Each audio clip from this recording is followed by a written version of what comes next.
So continuing about the Sechach now. We spoke briefly yesterday about the walls. Now the Sechach is also very important. The Sechach is what makes the Sukkah kosher. So we explained already that the Sechach needs to have a few conditions need to be met for it to be Kosher Sechach. We don't only have to use those bamboo mats that we all use before the industrialization of these types of things and us just buying everything commercially. The Halakha explains that the Sechach has to have a few conditions. One, it needs to be grown from the ground. It needs to be something that grew from the ground. And two, it needs to be detached from the ground. So let's say a tree that's still attached to the ground, you cannot use its branches for Sechach because it's still attached to the ground.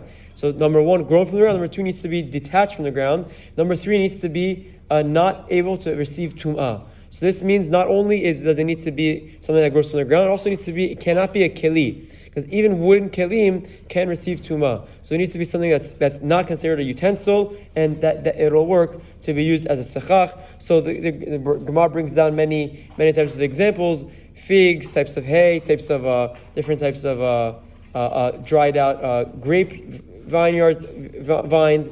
All of these ideas are what they use as a sechach. For us today, we just all use the bamboo sheets because they're lightest and they roll up nicely and they're easy and they're sold commercially. But if someone wants to, in theory, cut branches and arrange them in a way that they're close enough in proximity that they produce more shade than light, it can work as a kosher schach, and you don't have to go out of your way to get specifically the bamboo mats. Now, it's very important to understand that what's the idea with paper? Does paper work as a schach or no?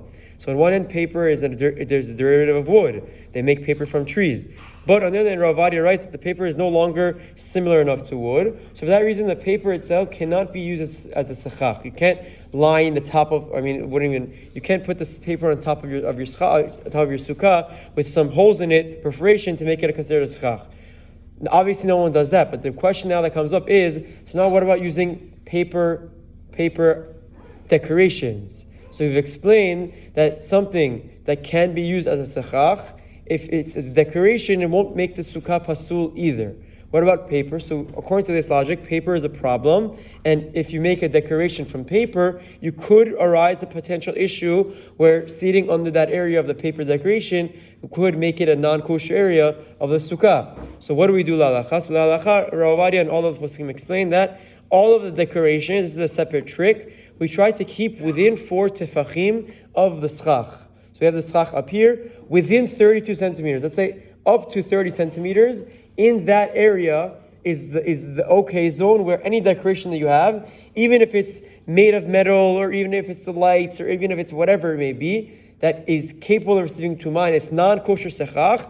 If it's within 4 tefachim of the schach, it doesn't make that area pasul. You can sit under it and enjoy completely 100% according to the halakha, and it's no problem. So for that reason, instead of going out of the way and finding only kosher schach materials to use as decoration, use whatever you want as decoration. Just make sure all of the decorations are within 4 tefachim, within 32 centimeters of the schach, meaning from schach up to a maximum point of 32 centimeters down. Have all the decorations in that area, in those 30 centimeters, let's say. That way, anywhere you sit in the sukkah, if you sit under the decoration, if you sit under the light, whatever it may be, metal, not metal, paper, whatever it is, it's no problem, because it's nullified and considered batel to the schach, and it won't be a problem of sitting under during Sukkot. Have a wonderful day.